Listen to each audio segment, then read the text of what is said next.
São Lucas 15, né? Do 11 ao 32, por aí. E lembrar que o filho pródigo se refere a alguém que volta para casa após um período de vida, de uma vida desregada. Então, acaba deixando ali aquele recinto, aquele local, tanto às vezes fisicamente ou espiritualmente falando, para ter uma vida esbanjadora, né? A história do jovem rico, que largou o pai para ir para o mundo, quer dizer, viver a vida dele. Agora, a coisa interessante nessa parábola do filho pródigo é que o pai instruía essa casa a andar sob uma fé. Primeiro que não era uma fé de natural, uma fé de religiões, que é bom, mas ensinava o caminho, a cobertura, a religião perfeita, quer dizer, cumprida em Cristo, quer dizer, no Espírito da verdade. Não somente na verdade, mas no Espírito, a confirmação de uma fé materializada.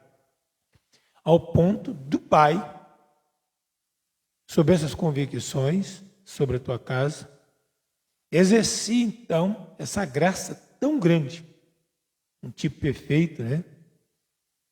De Cristo, a igreja. Então o filho queria viver a vida dele. Mas a coisa interessante, esse filho viu que naquele lar não dava para levar uma vida de promiscuidade, uma vida de vício, uma vida como o mundo, né? Quem vive no mundo sem reconhecer Cristo pela palavra é escravo dos problemas do mundo, né? E etc, etc.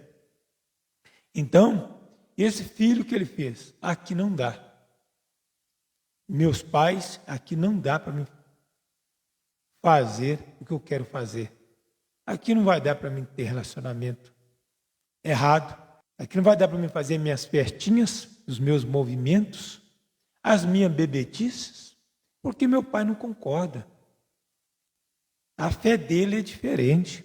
Então, a unção desse pai, dessa mãe, imagina, que tamanho poder naquele lar.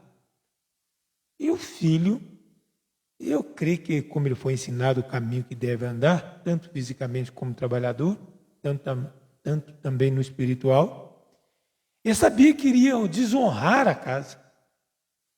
Imagina, um pai trazendo bebida para casa, não estou julgando a salvação de ninguém, fumando perto do filho, nudez perto dos filhos, mãe gritando com o marido, né? Pai levando o que a casa queda, deixando de ser ali um líder, deixando de ser um provedor, muitas das vezes, fisicamente e espiritualmente. Não estou falando de coisas esbanjadoras. Aí o que faz? Abaixa a guarda, a casa até prospera, como o mundo é próspero, demais, né? Então os cristãos, por exemplo, eles prosperam, mas sob uma fé, ou seja, sob aquilo que agrada o Senhor. Então aquele filho abandonou lá, porque sabia que ali não dava para ele fazer as suas esbanjeduras. Então ele foi para o mundo, viver a vida dele, esbanjar, ter a amizade do mundo, os amigos do mundo. E aquela coisa que é natural que você vê hoje acontecendo aí.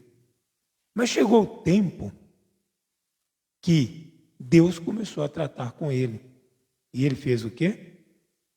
Ele simplesmente resistiu por um período de tempo. Mas o que é a semente de Deus, né? Ela não pode se perder. Então o que ele fez? Começou a sofrer as consequências pelos seus próprios atos. Bom, agora o pai e a mãe ficou lá sustentando. O pai e a mãe ficou lá sustentando, preocupados, ligando, mandando comida, mandando dinheiro. Isso acontece dentro dos lares, né? Muitas das vezes.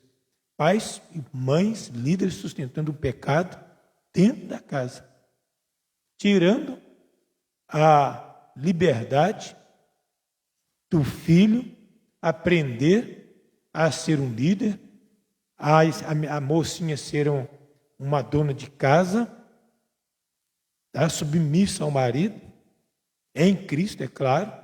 Agora, tudo isso é tirado, é negligenciado dentro da casa.